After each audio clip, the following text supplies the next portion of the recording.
No compromise found on the issue of territories. A senior Russian advisor to President Vladimir Putin says the 5 hours of talks with US envoy Steve Witkoff were constructive, but added that without movement on Moscow taking parts of Ukraine, then there would be no resolution to the war. Russia said talks with the US would continue and accused Europe of amending plans in a bid to block a path to peace. Well, we can cross now live to Ukraine to our correspondent there, Gulliver Cragg. Gulliver, well, reactions from there?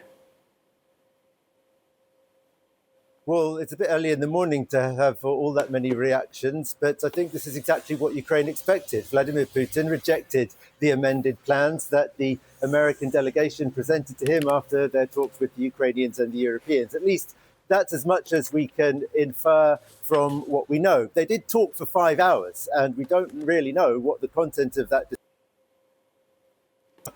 Putin's defense advisor said that there were constructive discussions, but I think Ukrainians will read that as just Russia trying to stay in some kind of diplomatic process in order to avoid a strengthening of sanctions, a strengthening of Western support to Ukraine, when in reality they aren't really interested in making peace at the moment. They think that they are doing well on the battlefield.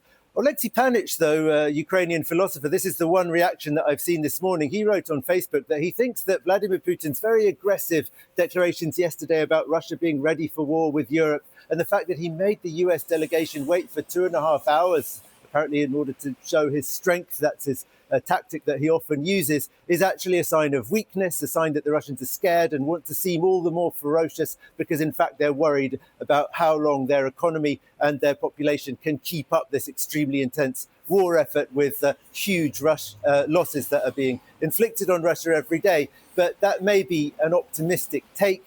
The most optimistic among Ukrainians are, of course, hoping that this US delegation, even Steve Witkoff, will have been annoyed by the Russians' attitude, by having been made to wait, by their refusal to accept any of the compromise plans that they'd worked out, and will therefore decide to take some kind of stronger action against Russia. But so far, since Donald Trump came back to power in the White House, those optimists have always been disappointed.